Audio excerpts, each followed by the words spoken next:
Pounded in the Butt by My Own Butt series. In order, the books go from Pounded in the Butt by My Own Butt to the sequel Pounded in the Butt by My Book, Pounded in the Butt by My Own Butt, to the sequel Pounded in the Butt by My Book, Pounded in the Butt by My Book, Pounded in the Butt by My Own Butt, to that sequel Pounded in the Butt by My Book, Pounded in the Butt by My Book, Pounded in the Butt by My Book, Pounded in the Butt by My Own Butt, to that sequel Pounded in the Butt by My Book, Pounded in the Butt by My Book, Pounded in the Butt by My Book, Pounded in the Butt by My Book, Pounded in the Butt by My Own Butt, and the finale, which is Yes. Pounded in the Butt by My Book, Pounded in the Butt by My Book, Pounded in the Butt by My Book, Pounded in the Butt by My Book, Pounded in the Butt by My Book, Pounded in the Butt by My Own Butt. And if the titles weren't overwhelming enough, the actual content and the lore of this expanded section of the Tingleverse is something else. It's in a league of its own. Pounded in the Butt by My Own Butt begins as a normal Chuck Tingle creation, a normal Tingler, if you will. It opens up on a scientist named Kirk who is working with a research team to try and play God and perfect the cloning process. They're pulling DNA from different parts of the human body and splicing it with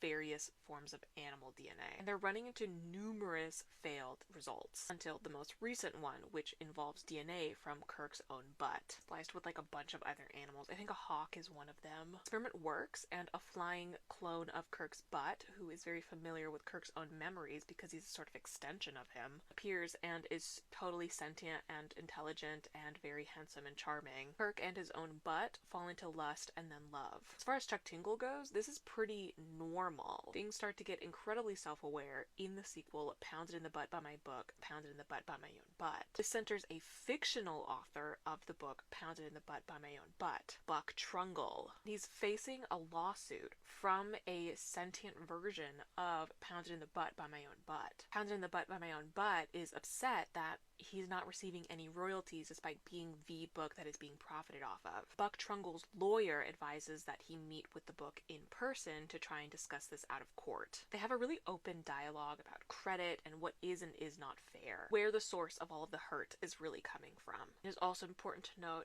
that this sentient copy of Pounded in the Butt by My Own Butt is very handsome. Sparks fly between Buck Trungle and his book, which raises my own question of what are the ethical concerns we need to be taking into account between creator and creation. The two fall out of their disagreement and into bed together. They live happily ever after. Then, Pounded in the Butt by My Book, Pounded in the Butt by My Book, Pounded in the Butt by My Own Butt. Our main character is a journalist who's looking into the very mysterious and elusive Dr. Chuck Tingle after becoming enamored with his book, Pounded in the Butt by My Own Butt. However, the journalist never gave any sort of like identifying information about who he is. He knows who Chuck Tingle is, but Chuck Tingle should not know who the journalist is. And yet they immediately identify him as soon as they step into the place. When this is pointed out by the interviewer, Chuck states that it is because they are the same person. The interviewer denies this because how could he and Chuck Tingle be one?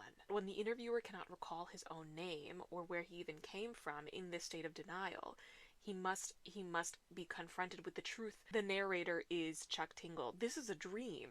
The dream version of this extra Dr. Chuck Tingle in his white gi have come to inform our narrator, our main character Chuck Tingle, that he's been put in hypersleep for 2 years in outer space because his book, Pounded in the Butt by My Own Book, Because his book, Pounded in the Butt by My Book, Pounded in the Butt by My Own Butt, became such a worldwide sensation, it was sent off as an example of like the humanity's understanding of true love and romance to make contact with extraterrestrial life. The physical copies of the books, however, landed on a planet and gained sentience and grew a nation, an entire world populated by various copies of Pounded in the Butt by My Book, Pounded in the Butt by My Own Butt. And they're traveling to Earth with weapons. They fear humanity. They don't understand what's happening. They don't understand their true origins. And it is Chuck Tingle's responsibility to make contact, to establish peace between humanity and this entire nation of Pounded in the Butt by My Own Book, Pounded in the Butt by My Own Butt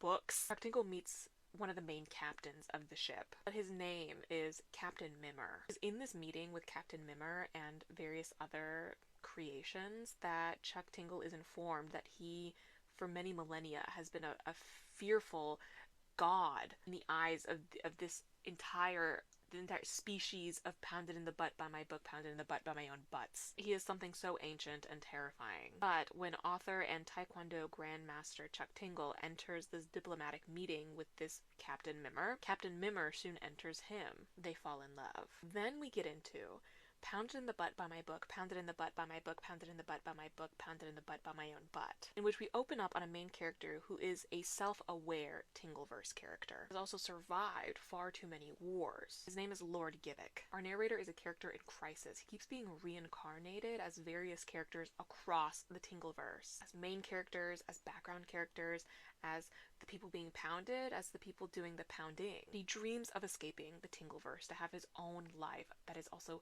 consistent. He wants out of the Tingleverse and into the real world. But the current story that he's inhabiting in the Tingleverse is ruled by an evil tyrant king, a sentient copy of Pounded in the Butt by My Book, Pounded in the Butt by My Book, Pounded in the Butt by My Own Butt. The Book King is also self-aware, and this awareness makes him also a very powerful wizard. Lord Gibbik travels with his closest companion, Go-Go, find Chuck Tingle hiding in this area of the Tingleverse to get answers and assistance and guidance in finally being able to escape. The best Dr. Tingle can offer Lord Gibbik is being transferred over, his consciousness transferred over to a Twitter account so that he can engage with the real world, though he is not capable of fully having a form out in the real world. In order to establish a conflict for this story, though, because Chuck Tingle is still the author of the book happening right now, he'll give Lord Gibbik access to his Twitter life consciousness in the real world if he defeats the evil wizard tyrant king. The details of the battle aren't too interesting. They're pretty standard Chuck Tingle butt stuff, and this is no shade. It's really difficult to call the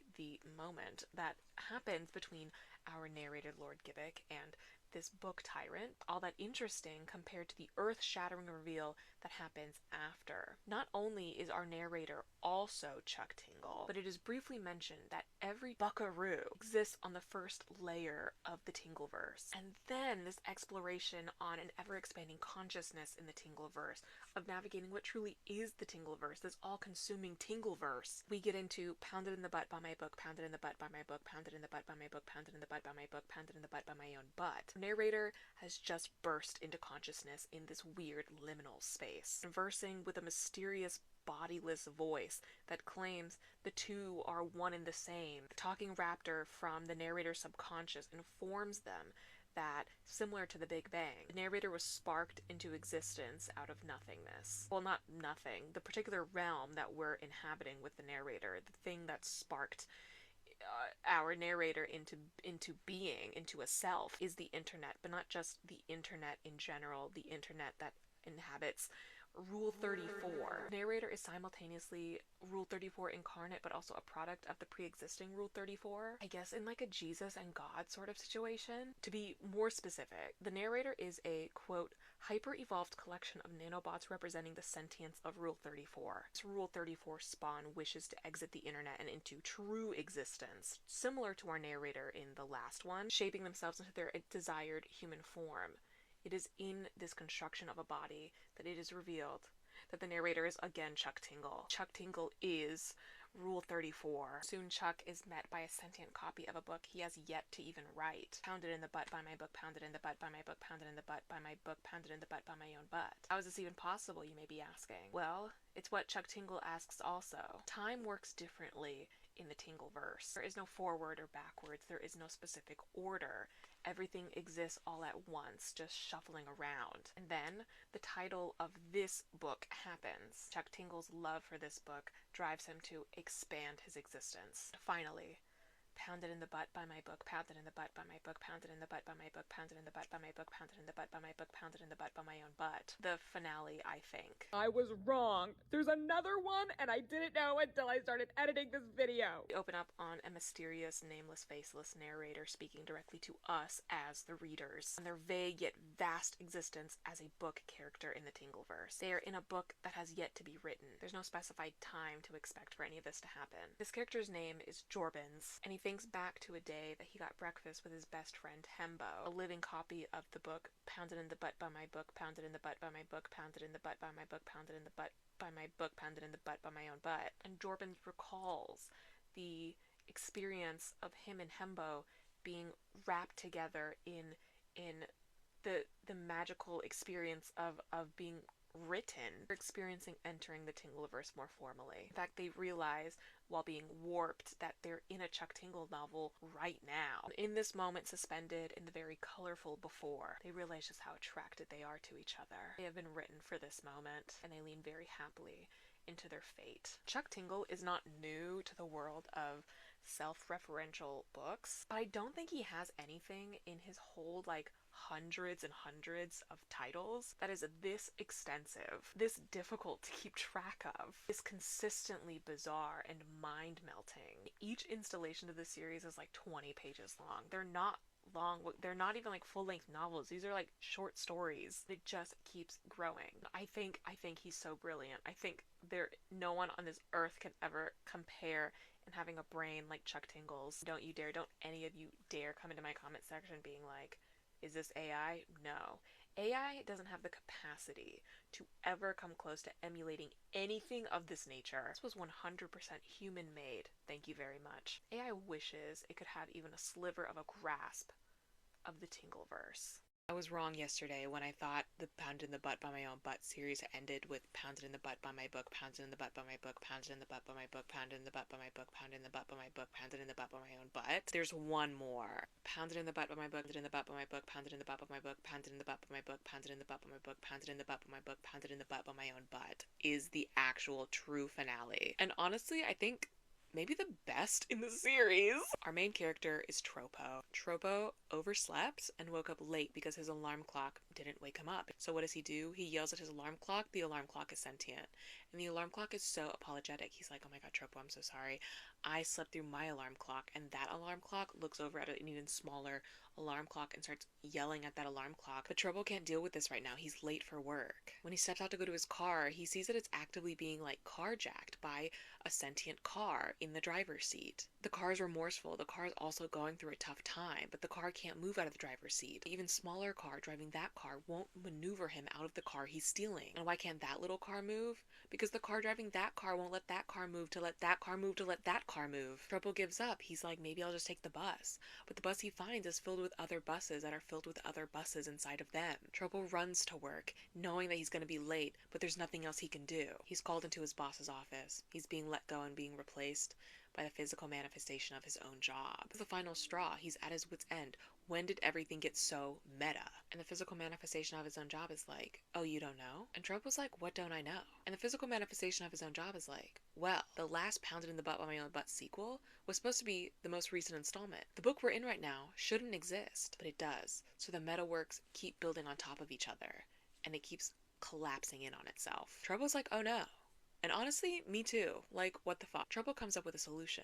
If he can get this book to tie into the beginning of Pounded in the Butt by My Own Butt, he can close the loop and stop the Tingleverse from collapsing. I think this was the best possible way to end the series, especially because when it comes to Chuck Tingle, his works are so short that he always throws in 2 books. So at the end of every individual Chuck Tingle book, there's always a bonus book. And he made the bonus for this one be Pounded in the Butt by My Own Butt, to see directly how it ties in to the beginning of Pounded in the Butt to close the circle. Stakes have never been higher in this series. But my favorite thing about this entire experience tackling the Pounded in the Butt by My Own Butt series is the amount of people who only know Chuck Tingle for his horror novels finding out about what he's been doing for years before the horror novels, what he's been known for. Someone left a comment on my last video about this series being like, oh no, the author of Kemp Damascus is a freak. That's the Tingleverse god you're talking about. Watch your mouth. But also, where have you been? It's not like it's hard to find. If you search Chuck Tingle, everything comes up. But yeah, I've never scrambled to buy a book so fast when I found out that this book existed while I was editing the last video. And now we can all be at peace, kind of.